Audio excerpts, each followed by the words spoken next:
Why are many people unable to save even after getting salary increments or extra profit from their business? The answer is the Parkinson's Law. Yes, you heard me right. The Parkinson's Law. The law states that expenses will always rise to meet income. And that is why many people are unable to save even after getting more money. I've mentioned in the last video that in order to be able to achieve your financial goals, there has to be a spending plan in place, otherwise known as budgeting.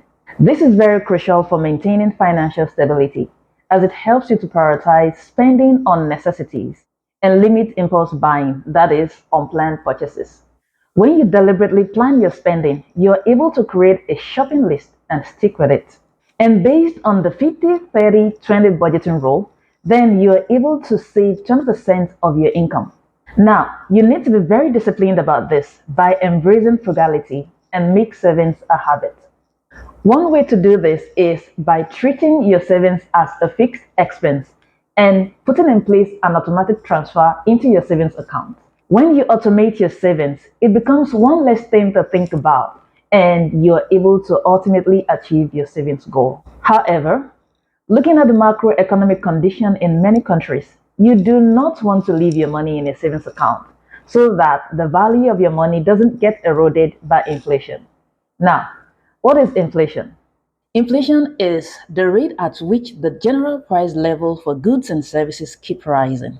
Simply put, when inflation occurs, the money you have at hand buys fewer goods and services than it did before, otherwise known as loss of purchasing power.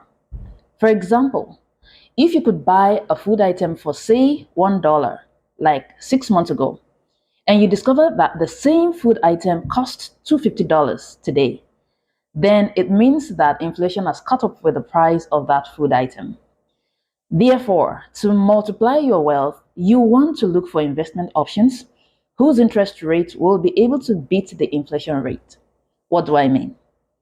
If, for example, the inflation rate in your country is 10%, you want to look for investment options that can yield interest rate greater than that 10% so that you're able to make profit on your investment, thereby multiplying your wealth. It is preferable to invest for the long term and take advantage of the power of compounding interest. Compound interest is the interest you earn on interest. That is, interest earned on both principal savings plus the interest accumulated on that principal. It's a powerful concept that allows your money to grow exponentially over time.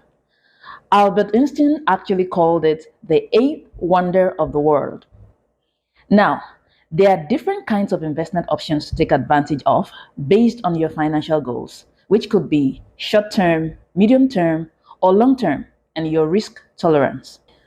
Risk tolerance is about considering how comfortable you are with market fluctuations and potential losses. For starters, before you invest your money in any investment option, it is good that you have a basic understanding of what it entails and stay informed about how the macroeconomic trends and factors may impact your investment. Note, a serious note of warning here. It is important that you do not invest in what you don't understand. Make sure to do your research first. This is your hard earned money we're talking about here. I'm going to be explaining in basic terms some investment options available for your consideration and may dive deeper in subsequent videos if you want me to. Number one, mutual funds. Personally, I started my investment journey with mutual funds because of the low risk and it was easy for me to understand at that early stage of my investment journey. So, what is mutual funds? It's a pool of money from many investors to invest in a diversified portfolio of stocks, bonds, or other securities by an investment expert or professional. They are considered as one of the safest investment options as they are less risky, however, with minimal interest rate. Number two, exchange traded funds, also known as ETFs. ETFs are similar to mutual funds but are traded on the stock exchange like stocks, and they offer diversification. Diversification is just another way of saying not putting your eggs in one basket. Number three, bonds. Bonds are issued by government or corporate organizations when they want to raise money. So, when you buy a bond, you're giving the issuer, which is either the government or a corporate organization, a loan, and they will eventually pay you back both the face value of the loan and periodic interests. Bonds are generally considered less risky too, and they also offer lower potential returns. Number four, stocks. A stock is a share in the ownership of a company. When you invest in the shares of a company, your returns come in the form of dividends and capital appreciation, which is increase in your stock price.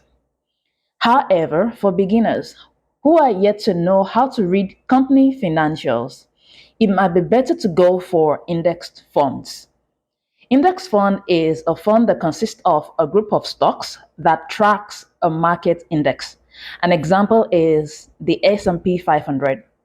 It means rather than purchasing a percentage of ownership in a single company through their stocks, you can buy a percentage ownership in multiple companies through an index, such that even if one of the companies in the index is doing badly, the others can augment for the potential loss.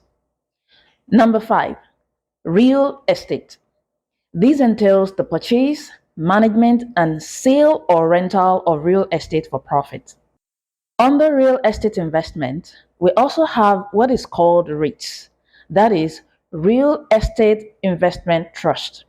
This allows investors to invest in real estate without having to own physical properties. There are many other kinds of investments, but will limit my discussion to the ones already mentioned. Kindly comment below if you'd like me to dive deeper into how any of the investment options works, and mention the specific one you would like me to speak on. Kindly subscribe to my channel, like, comment, share, and put on the notification bell so that you can get notified of the next video. Thank you for watching, and see you next time.